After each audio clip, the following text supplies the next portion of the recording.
Tiens, c'est pour toi. Oh, merci. Oh bah c'est cool ça. Bon, faut vraiment que t'arrêtes d'acheter tout et n'importe quoi sur internet. Mais non, t'inquiète, je sais que j'en ai mis un petit peu partout là dans mon bureau, j'en ai reçu pas mal, mais c'est une collaboration avec Fifine, ils m'ont envoyé un micro à tester, donc c'est plutôt sympa. Bon, bah je dis rien pour cette fois, ok, ça passe.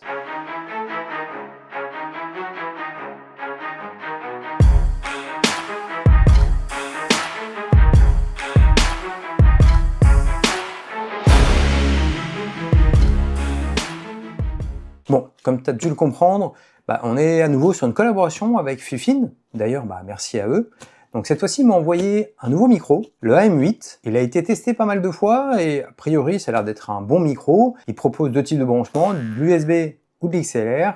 On reste sur du micro cardioïde, donc il va capter principalement le son de devant. Donc différent du micro que j'avais testé il n'y a pas si longtemps, c'était l'AmpliGame AM6T. Tu peux retrouver la vidéo juste ici. Bon, on le déballe, on regarde le packaging, ce qu'il y a dedans. Voilà, le design, parce que il a l'air de peser son poids, mais il y a le pied qui est fourni, il me semble. On va voir tout ça, et puis après on passera à la phase de test. D'ailleurs pour le test, ce que je ferai, c'est que je ferai tout le reste de la vidéo avec le micro, et puis on en tirera les conclusions.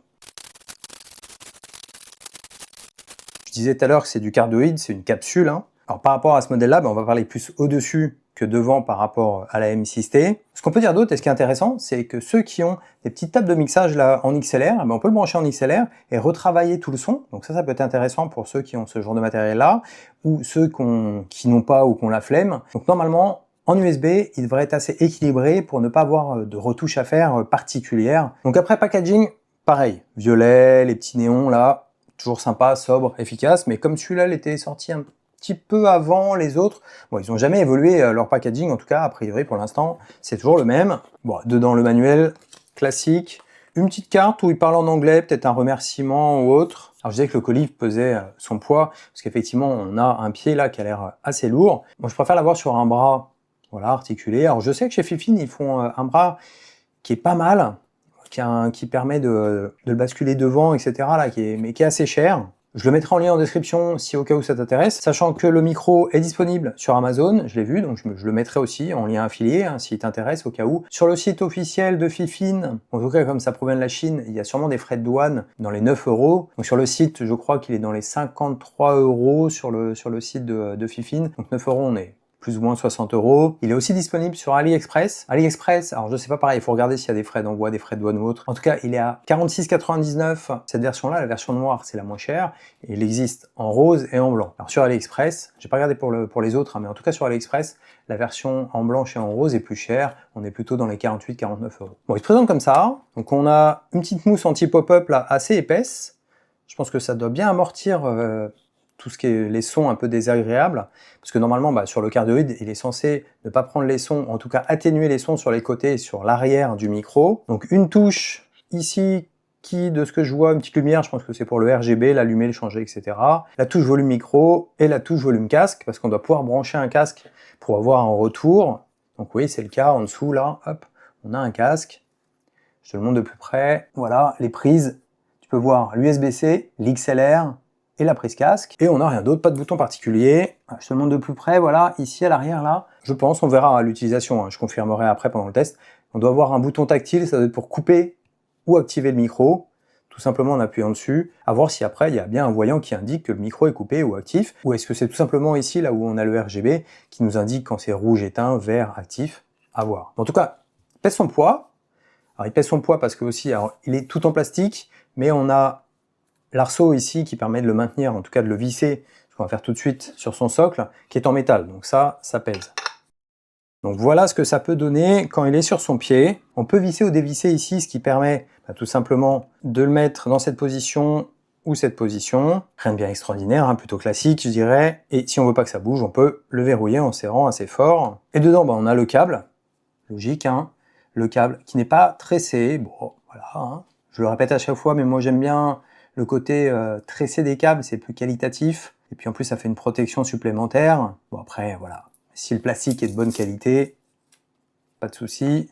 Donc on a USB-C d'un côté, USB-A adaptateur, puisque hop, on a l'USB-C de l'autre côté aussi. Ce qui permet de le brancher en USB-A ou USB-C sur le PC. Et comme je vous dis à chaque fois, tout le monde n'a pas un PC avec de l'USB-C, mais encore avec de l'USB-A. On va vérifier comme ça aveugner la taille du câble.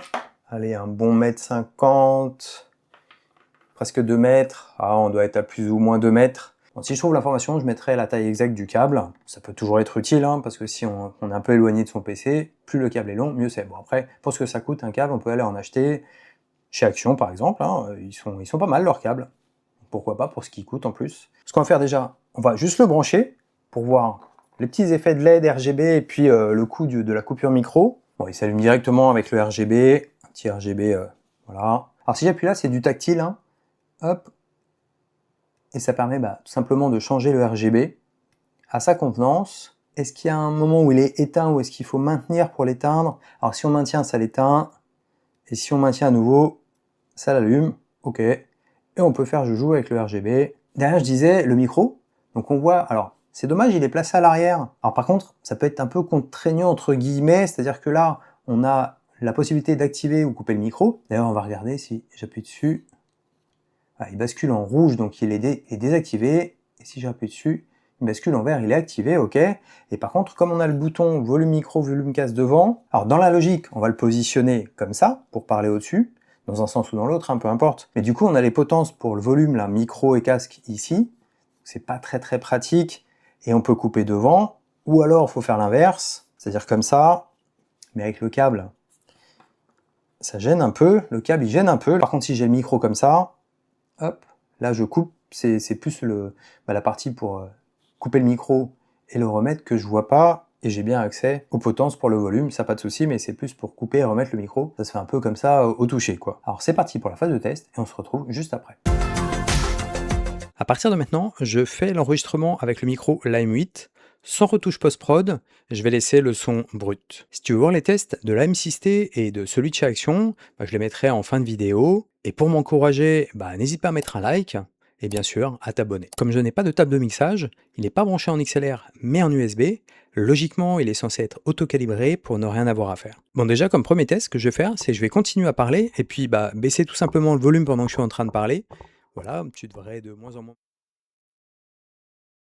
Et là, je le réaugmente, je réaugmente, voilà, le volume est remis à fond. Et pour le test de comparaison, ce que je vais faire, c'est que je vais lire une même phrase sur les 3 micros avec le volume au maximum. Donc je vais commencer par le Nortec, puis après ça sera sur la M6 et enfin sur la M8. Et tu pourras déjà me dire ce que tu en penses en commentaire. Papa, ça te dirait une partie de Fortnite? On pourrait être partenaire par exemple. Papa, ça te dirait une partie de Fortnite? On pourrait être partenaire par exemple. Papa, ça te dirait une partie de Fortnite? On pourrait être partenaire par exemple. Alors, lequel tu préfères? Alors même si la différence n'est pas énorme entre la M6 et la M8, j'ai quand même une petite préférence pour ce dernier. Et je donne une mention plus qu'honorable pour le micro Nortec de chez Action. Dans l'ensemble, je trouve que la M8 a un son plus net, plus propre par rapport à la M6. Alors c'est vraiment très minime. Pour le micro de chez Action, le son est plus fort, il est comme boosté, mais surtout il est métallique, moins naturel, et on entend un petit peu trop les défauts, mais pour moins de 14 €, franchement, il s'en sort super bien. Alors maintenant, parlons prix.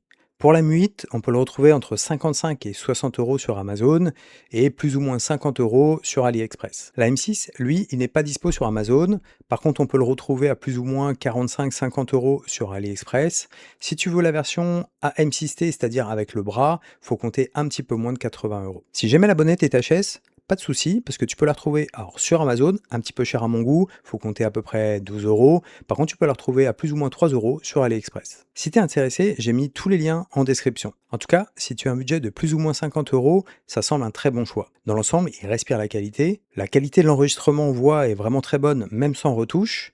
Et le RGB est plutôt discret et au pire, tu peux l'éteindre. S'il faut lui trouver un défaut, ça va être l'accès au potentiomètre ou à la coupure micro suivant le sens d'utilisation, mais c'est un petit peu chipoté. En tout cas, j'espère que tu as aimé cette vidéo et on se retrouve très vite pour une nouvelle vidéo.